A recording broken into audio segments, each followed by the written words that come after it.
আমরা বাইরে থেকে আমরা আরামে উনি আবার আমাদের বেশি দেখেন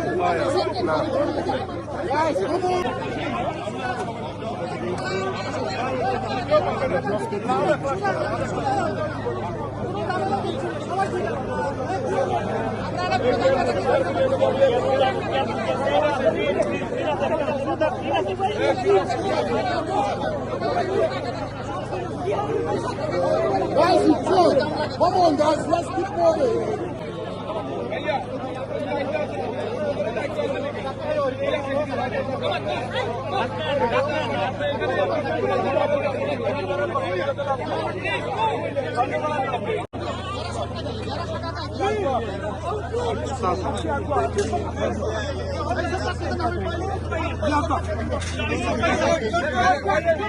Please, brothers, get away!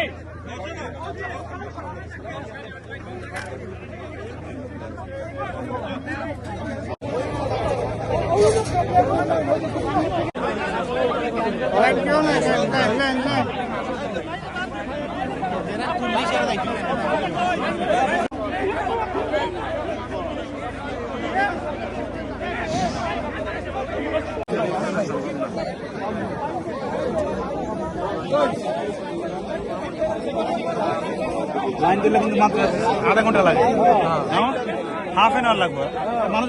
একান্ত অনুরোধ করছি সবাই মসজিদ কমিটি সহ যারা নামাজের ব্যবস্থা করেছেন সবাই অনুরোধ করছে যে আপনাদের এই কয়েকজন মিলে একটা পরিবেশটা নষ্ট করছেন, দয়া করে চুপ করে বসুন। বিরাট বড় মাঠ, সবার জায়গা হবে, ধাক্কাধাক্কি না করে আরাম করে প্রত্যেকে বসুন, যাতে প্রত্যেকটা মানুষ আরাম করে নামাজটা পড়তে পারে।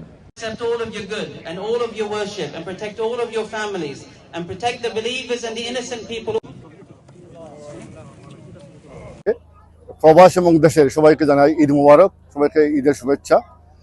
এটা সত্য, আমাদের এই কিংস্টনের স্টেডিয়ামে আমাদের বিএনপির ভারপ্রাপ্ত চেয়ারম্যান জনাব তারেক রহমান প্রতিটি আবহাওয়া অনুকূল থাকলে তার প্রায় এই স্টেডিয়ামে উনি ঈদের জামাত পড়েন বা এবারও পড়েছেন।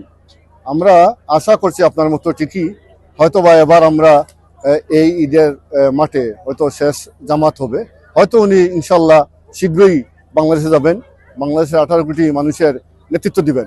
বাংলাদেশের মানুষ উন্মুখ হয়ে আছে দেশনায়ক তারেক রহমানের অপেক্ষায়, এবং আমরা আজকে কয়েক হাজার মানুষ আপনি দেখছেন, সবাই কিন্তু আমাদের বাংলাদেশি এবং যারা বাইরের আছে সবাই উন্মুখ হয়েছিল যে এক নজর বিএনপির ভারপ্রাপ্ত চেয়ারম্যান তারেক রহমানকে দেখার জন্য। অনেকেই কোলাকুলি করেছেন, সবার সাথে উনি চেষ্টা করেছেন শুভেচ্ছা বিনিময় করার, যেহেতু অসংখ্য মানুষ এখানে উপস্থিত ছিল সবার সাথে হয়তোবা উনি হাত মিলাতে অথবা কোলাকুলি করতে পারেন নাই।